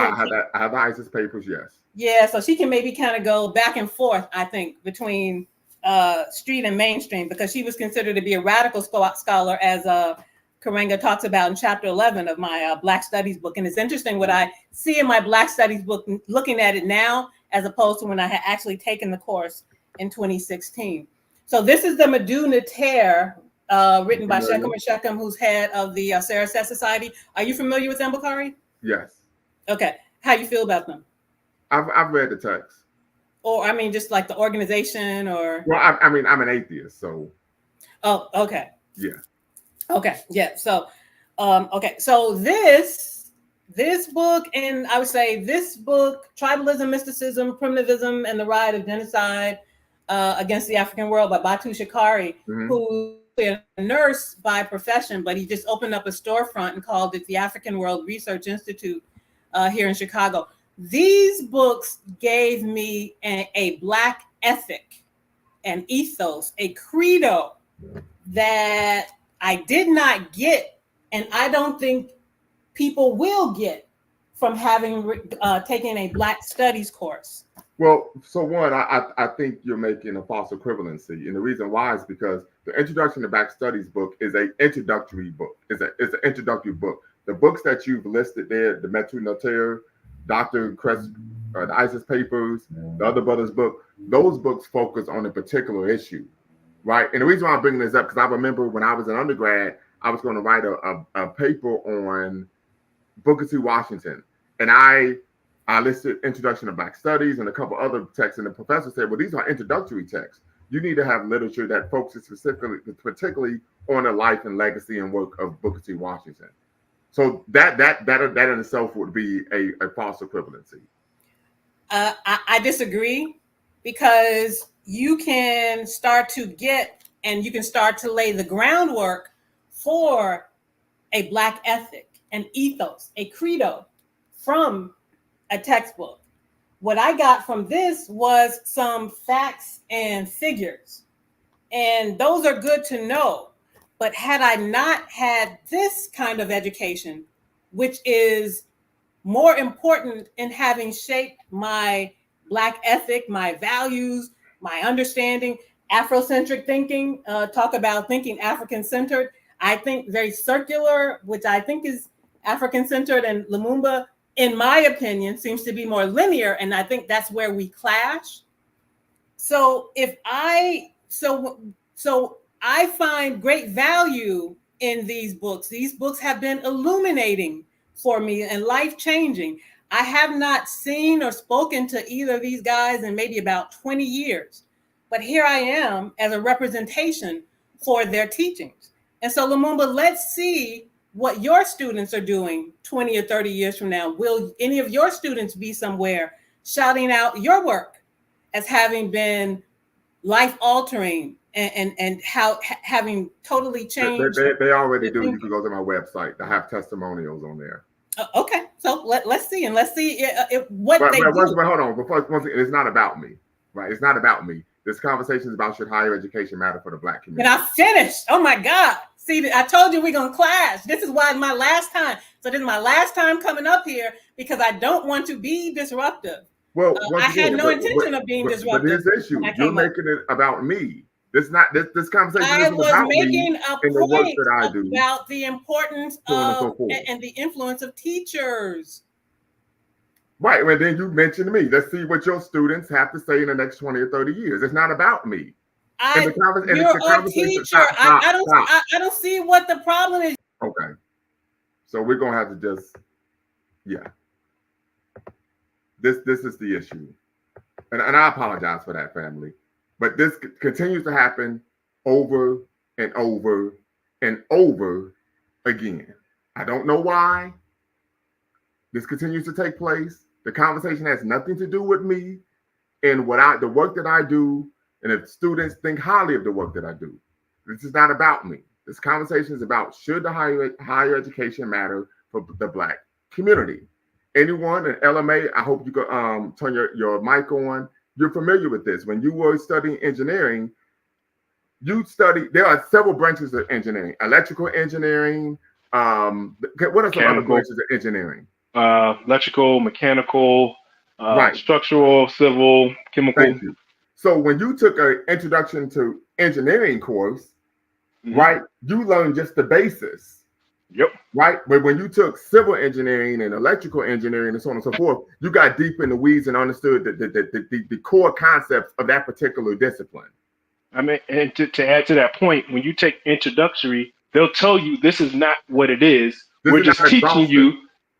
They'll tell you, like, because once you get to like a higher level, it's almost like throw out what you learned before, because what they were just teaching you before was just a way of thinking about it, so that you can work through it. But then when you actually, go into the weeds and the physics of it, you realize that it actually works the opposite of the way they taught you, which is kind of like a weird concept, but it works out, But but you have to be in that field to get those little nuances. Right. So that's why I said that comparing a scholarly text on a particular subject matter to an introductory text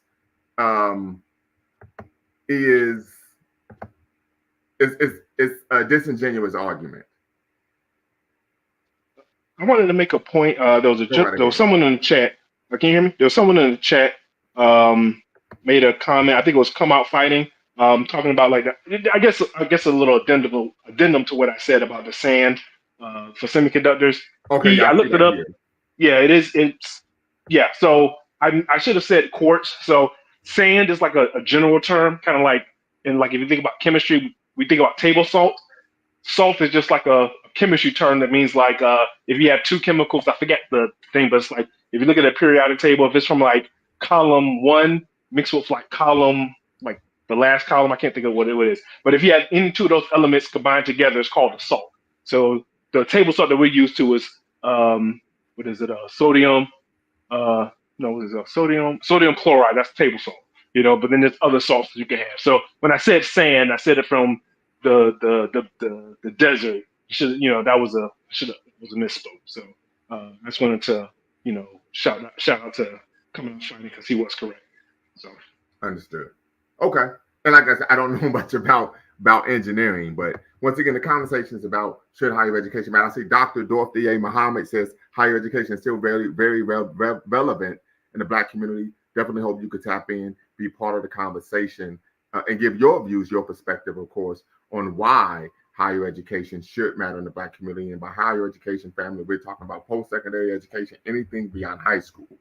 Anything beyond high school, college, university, trade school, etc. In fact, as I mentioned, I gave you all the story about my uncle. I was actually going to pursue a career as a truck driver and actually go out and get my CDL, follow in the footsteps of my uncle. And then, he said, hey, I think you should square yourself away, get serious, and give college another try. And I was able to do that and, of course, successfully matriculate through said institutions that I attended. So something to consider there. But the focus, once again, is on gaining a training or a skill in which you have a particular credential so that you can actually have a career and have a livelihood, right? I know this is one of the things I agree with Judge Greg Mathis about, that make sure you go get a credential, get your credentials so you could go anywhere in the world and find, of course, meaningful employment. Something that I think is very important, very important, very important. Because oftentimes if you apply for a job of any kind, they're going to say, hey, you need to have X, Y, Z credentials. So I think it's very important. I know there's a sister who's come on the show. She's a friend of the show, sister of the show, Sister Monica Thomas. She pursued and was able to obtain a bachelor's degree in social work, then a master's degree in social work. She then later worked as a therapist at a hospital. And then she opened her own mental health clinic, right, where she does therapy. And she's making a great living right now, right? So once again, taking that and then, of course, using that to, of course, have a lucrative career is really what the focus is about for this show. We have opportunity in this time to gain a high level of self-knowledge, which empowers tremendously our ability to use that education to support the transformation and elevation of our community.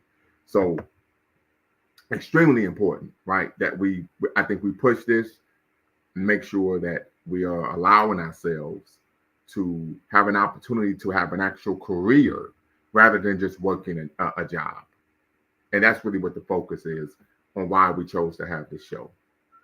But once again, to speak to the sister's point, I apologize I had to remove her for being a bit belligerent, to say the least. But the issue is there are a lot of people who are hustlers in our community that will, and I had this conversation about 2 weeks ago with my parents, where a lot of individuals who are in the know in the community will make claims that we know are factual, right? As a way to bring you in, but then they would disseminate misinformation. And the fact that you don't know any better, right, they're able to get over on you. A great example of this, Malcolm X talked about this with Elijah Muhammad. Elijah Muhammad was teaching them pseudo history, and Malcolm said we didn't know any better because we didn't actually know Black history. So he would just tell us things and we believe him. So someone that's doing that isn't providing scholarship at all. They're providing misinformation. Any thoughts on that, Brother LMA? No, I agree. Yeah, like I said, if you learn it, you can, to that point, I don't know if you remember, there was a meme, not a meme, but a video going around about some young man in Africa who had built a power station from the radio waves or whatever. Like he was able to power up a TV. It showed up in one of my group chats I was in, and the brothers in the chat, he was kind of excited about it, kind of like sharing the video. And like I said, luckily for me, because I have a background, I went to school for it. I just took 5 minutes to look at it. I'm like, that's impossible. You know what I'm saying? And but the brothers, to their education, it prevents you from being manipulated. A great example I could provide in my my discipline is Tariq Nasheed and his Hidden Colors movies, right? And I'm looking at like, that ain't factual. I actually know African history. What is he talking about here? But to a lay person who hasn't actually studied, this comes out, hey, this is great scholarship. I'm actually learning Black history. So as I stated, there's a difference between promoting misinformation with people who aren't in the know, and then of course providing actual scholarship. Yeah. And like I say, you can do scholarship, but just being truthful, or at least if you don't know, if it's just your opinion, make sure you just kind of declare that this is your opinion, this is your conjecture, but don't pass it off as fact. Just let people know, just through conversation. I'm just saying this is my thoughts, these are my opinions, this is how I view the world. This is not what it is, So but even I watched that, I watched the video, and I felt so bad because even I think it was a couple of that video made its rounds, and I was just I was jumping into every comment section. Just I wrote like a little paragraph. I was explaining it to my friends on the group chat. I wrote like a paragraph about just basic electronics as to why this wouldn't work. Hopefully that I can break it down to layman. And man, I was in every chat room, not every chat room, but like every comment section. Every time this video would pop up, I would just post it, just trying to let people know. Let me ask you this: were people calling you a hater? I want to say it was probably one, but this was in the comment section, so I paid very little attention to it. But my friend at the time, when I told him, because me and him are like, we're in a group chat, so it's not like I'm just some random guy. Like I'm in the group chat, so I'm not gonna and I think I broke it down to him pretty good. I put references and links and shit like that as to why it wouldn't work, or what or what you would need for something like this to work. You know what I'm saying? It's not gonna fit on the back of a television or whatever. And but I didn't make rounds or anything like that. But I just but like I said, just having that background in electronics, I was able to kind of see through something that was just so blatant. And this is the type of shit where just like all he had to do is make some claim that he created something. Now the government's out to get him, so just donate as much money as you can to my PayPal. You know what I'm saying? And people who just don't know think that this is like, the next revolution in technology, and they want to support the brother, and they just start throwing this money at him, and it's a scam. Like they just, if you don't know, I mean, because like I said, and this is where scamming comes. Like you just have a blind spot. Because there's things I don't know. Like if you tell me, I got before. by some scammer or whatever. Not going to happen again. But Right. I got before. You know what I'm saying? So, and it's just about being a healthy skeptic. Being able to if someone makes a claim, politely or quietly check up on it and then verify it and go from there. And that's a lot of it. But like I said, there's one guy. There's a few guys on YouTube. That's all they do is just they just go around and busting or dispelling myths about certain technology. There was a video, a couple of not to get into all the little scientific stuff, but there was a video about like this one guy was talking about, I can suck the water out of the desert, or basically, if I can put this, I can suck the moisture out of the air and make it drinkable. And it's just like, it sounds great, but then when you really think about it, all it is just a dehumidifier. Right. That's a great point, because growing up, my parents would keep a dehumidifier in the basement of their home. And, after like a week, and we had like a gallon of water in there. Like, what the hell? Yeah. So like you said, it's a dehumidifier. Yeah, but like if you look at these videos, they talk about, we can get water anywhere in the world, even in the desert. But if you look at a dehumidifier, they'll always tell you don't drink the water. Why? Because the water has all of the pollutants and microorganisms floating in the air. It just condenses into the water. If you drink that, you're drinking all of the shit that's floating around in the sky. And it's just like, but if you talk it up, you may think it's like, oh my God, this is like the next greatest thing. This could be the next biggest boom. Let me invest in it. So it's like I said, it's a lot of little stuff like that. Like if you don't have the background, and I'm not saying that, you have to have the background in everything, but if there's enough people with that background, then somebody's, because even for me, like, I'm not sure if you're familiar with the YouTuber, Pocket Watching with JT. I'm not sure if you're familiar with him. Yeah.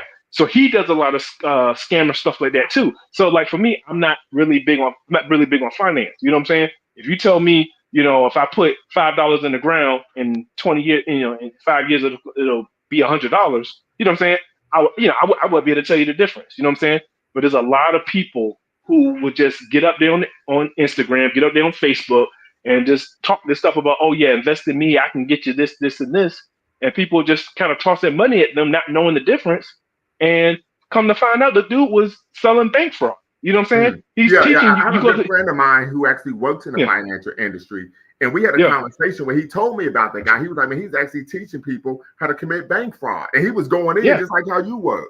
But he talked about that's what happens when you get someone who doesn't actually work in the industry and hasn't actually been trained in the classroom. Yeah.